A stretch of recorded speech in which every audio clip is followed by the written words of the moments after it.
Okay, so we're going to start off with stretching here. So what I want you to do first to stretch is I want you to come down and sit on the floor. And we're going to tuck the knee in. We're going to keep your left leg as straight as possible. And we're just going to go for the toes. And this is going to stretch your hamstrings out. What you want to avoid doing is you want to avoid this rocking motion. And what you want to do is just go to your toes.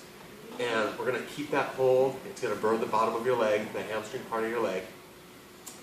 And little by little, what I want you to do is practice your breathing. So what we're going to do is going to take a big inhale in.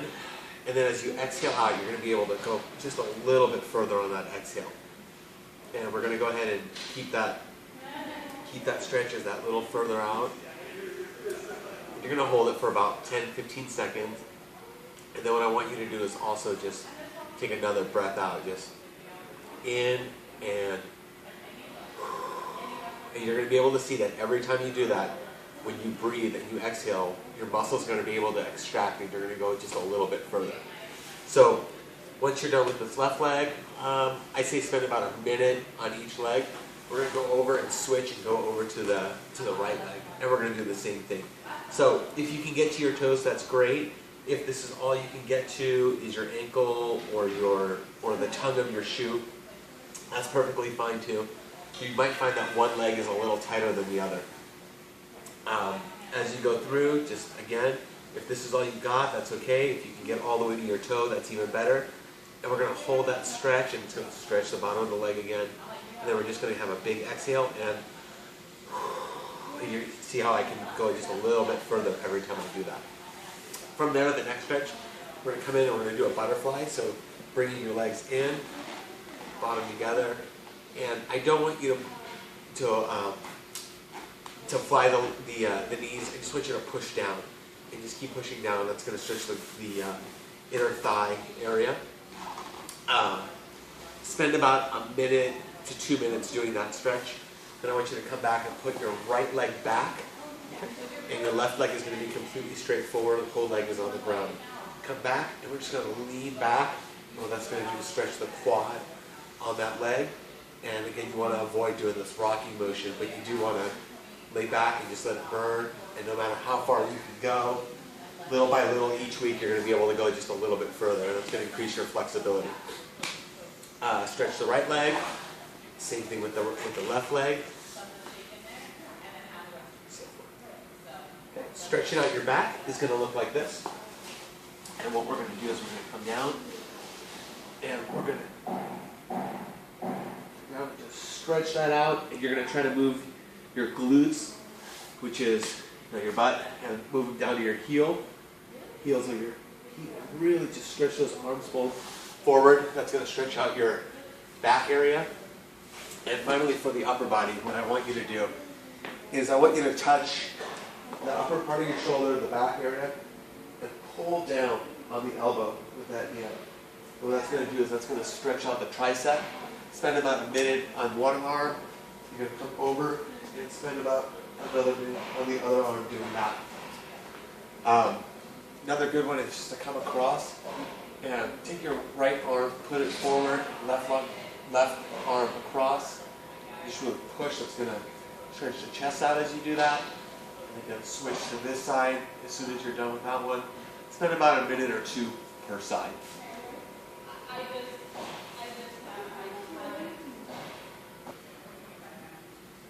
Okay, Jake, the next one, I'm going to send you this push-up bar. So this is what you're going to use.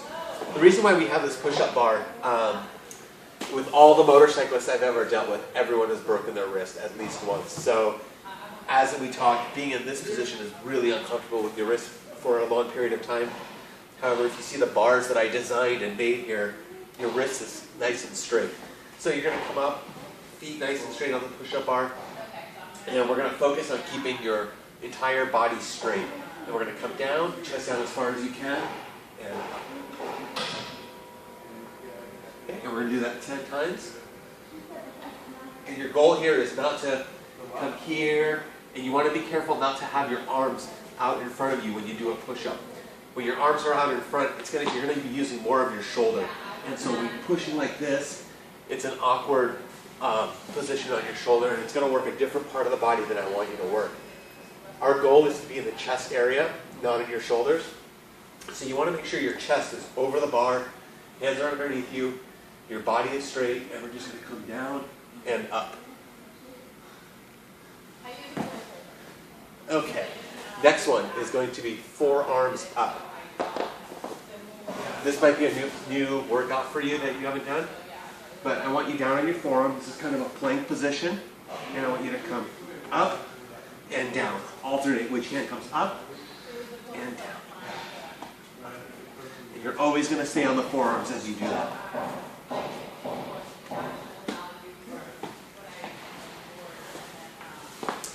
Next one, we're going to walk over to the TRXs.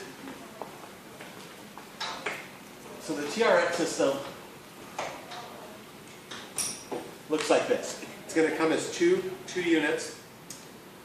There are several ways to mount the TRXs. This is going to be your main attachment. You can either hook this around a pull-up bar. If you're going to be at the gym, there's a squat racks, anything that has a round bar. You're just going to, you can hook it around. You can attach it to something just through the loop. For us, we have just a carabiner here that we go to. And then the actual TRXs itself look like this. So this piece now attaches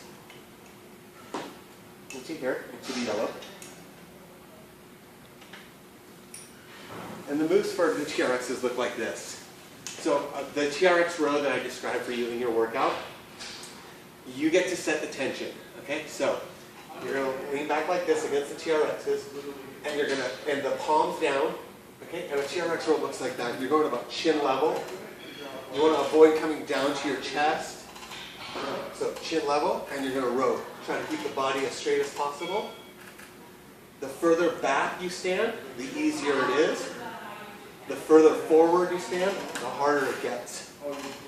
So when you're doing these TRX rows, what you want to avoid is coming up and losing tension in the line so that you're coming back and you're snapping back. We don't want to do that. You want to keep a nice slow up. You're going to squeeze your shoulder blades together as you come up. And it's a nice row. The palms up one is the same thing, except for you're going to rotate your palms up and you're going to come down a little lower. This one you're going to come down to your chest area. And we're going to squeeze the back as you come down. Squeeze the back. And the TRX push-up looks like this. A little bit opposite. You're going to stand in the middle. You can put your arms together, and you're going to come out to the side, and you're going to do a push-up and up. We're going out and up. This is going to make you use your core. You want to tighten up your core for that balance, because your arms are not planted against anything solid. So this is a TRX push-up. The further back you stand, the harder it gets.